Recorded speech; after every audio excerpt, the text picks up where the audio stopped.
The pansexual worldview that says all forms of sexual expression are equal and acceptable can be credited to Dr. Alfred C. Kinsey, the father of the sexual revolution. In Fox Searchlight's new biopic, simply titled Kinsey, he is portrayed as a tragic hero who fights for the sexual rights of a repressed society.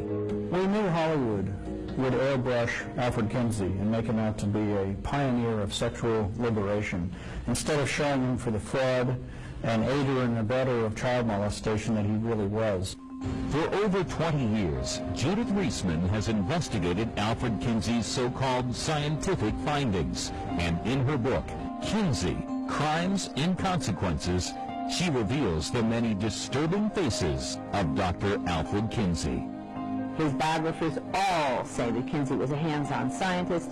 There is nothing that he would have accepted in his book unless he had participated in it, seen it, done it for himself. When Dr. Alfred Kinsey released his first book in 1948, Sexual Behavior in the Human Male, it was called an A-bomb, Kinsey's K-bomb on sexuality.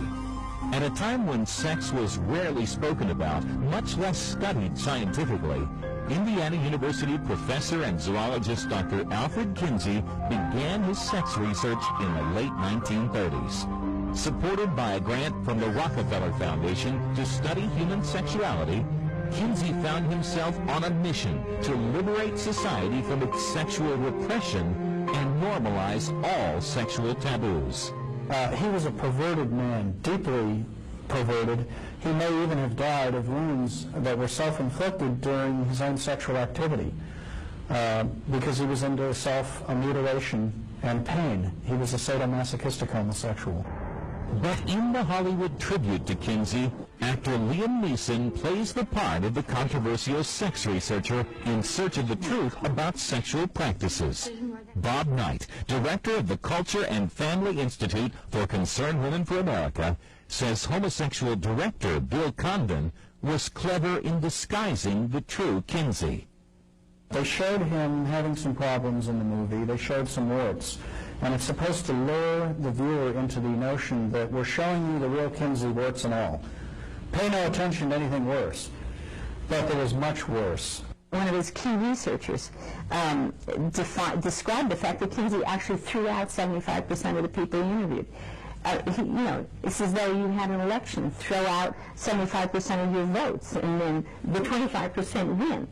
In fact, Kinsey's distorted data, collected mostly in the 1940s, alleged that 95% of the male population had committed sexual offenses serious enough to go to jail, and that 40% of married women were having affairs. But why did he garner such credibility then? We trusted our doctors and we trusted our scientists, and that trust was severely misplaced. So the whole presentation by Indiana University of Kinsey was carefully scripted. It was a Madison Avenue presentation telling the entire nation that Kinsey was finally telling us the truth about ourselves. In a shocking British television documentary called Secret History, Kinsey's Pedophiles, Kinsey's successor as director of the Kinsey Institute, Paul Gebhard, revealed that Alfred Kinsey was interested in having sex with men, children, and animals. One of Kinsey's most damaging and outrageous claims was that children were sexual from birth. Alfred Kinsey took away my innocence that I didn't even know I had. This woman, under the assumed name Esther White, says she is a direct victim of Dr. Alfred Kinsey's. Her grandfather, who went to college with Dr. Kinsey, helped Kinsey gather data on the sexual behaviors of children. When I was about 3 or 4, my grandfather molested me. And I didn't understand. He was angry at me and said, "Don't you ever tell your grandmother or your mother." I was conditioned to believe that the things that he did were loving and caring things. He was calling it lovemaking. I know now that it's molestation. One of Kinsey's closest associates and co-authors, Wardell Pomeroy, in a sex publication stated, We found many beautiful and mutually satisfying relationships between fathers and daughters. In another publication, Pomeroy claimed incest between adults and younger children can prove to be a satisfying and enriching experience. I was constantly afraid because I didn't like what was being done. It was something I had to do because I had to be an obedient child. But I didn't like doing it, and there were times I went into convulsions with excruciating pain in my back, spasms that hit like knife in my back. But he wasn't paying any attention to me. One time, there was a piece of paper that had blown off of the vanity, and when I picked it up, it had little boxes on the side of the page and a lot of questions. And there was a word on there I didn't understand. I asked him what the word O-R-G-A-S-M was. As my father was explaining about the word orgasm, he said he had to make a deadline and that he had to send it away. Esther didn't know anything about the way the Kinsey questionnaire was constructed. When she described to me what her father was filling out, that was the questionnaire. Esther remembers being questioned by Kinsey and members of his research team in her grandfather's home. I was told that this was a very important meeting, and I was going to meet a very important man, and that he was going to ask me some questions, and that I was to answer them correctly, and the questions would be, are you happy with your family? Do you love your daddy? And as they were about to leave, my grandfather reminded Alfred Kinsey that, what about the check? And Mr. Kinsey said, oh, I almost forgot. I had the check made out to you and your son because I didn't know which way you would want to split it. I saw the check. I saw Alfred Kinsey hand that check to my grandfather. According to the Kinsey Institute's own figures, between 317 and 2,035 children were used in these types of sexual experiments. Kinsey and his associates admit they use the diaries of sexual predators for much of their research of the sexual behaviors of children. But in the name of science, their identities were protected, even after Kinsey's name was linked with Nazi pedophile Fritz von Balusek.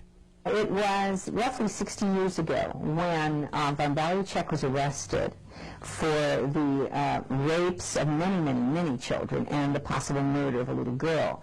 The judge, when they tried von Balusek, who was a very aristocratic fellow and had a very high place in the legal profession, when he finally came to trial, the judge said, I can't believe that you did this. You did this all for Kinsey, it would appear. And von Balusek replied, well, Kinsey himself asked me to do this.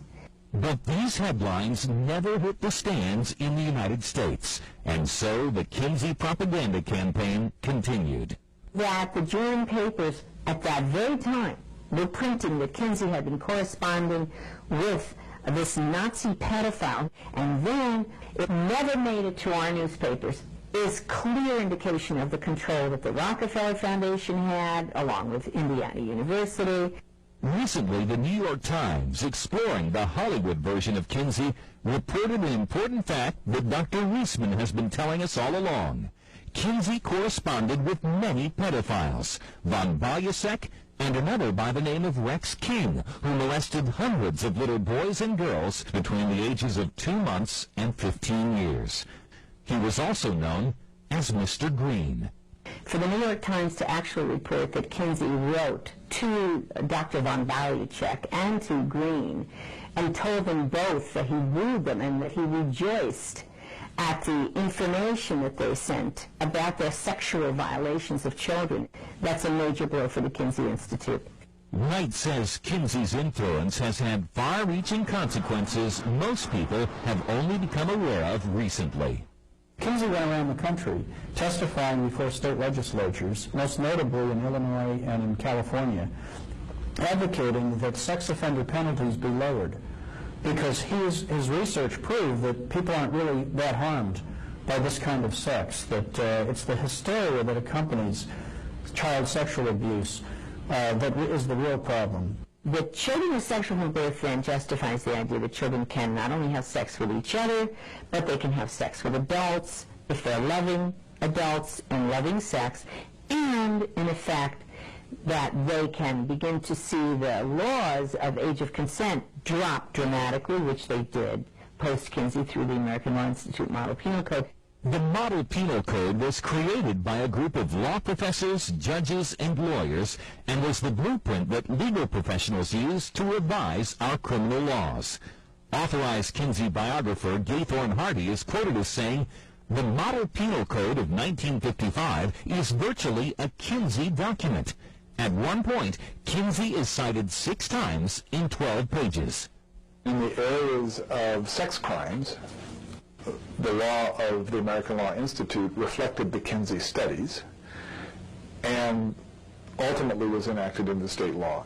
Former Senator to California, Assemblyman Ray Haynes, says Kinsey's influence on the culture has caused irreparable damage to victims of sexual crimes. And so we ended up putting child molesters in prison for 3, 4, and 5 years. Well, we now know Kinsey was wrong. Child molesters are child molesters for life. And what we have done since the adoption of these laws is damaged thousands of children's lives because we've let child molesters back out on the streets based on a faulty study. I would like to see an investigation of all of this. Get it out in the open.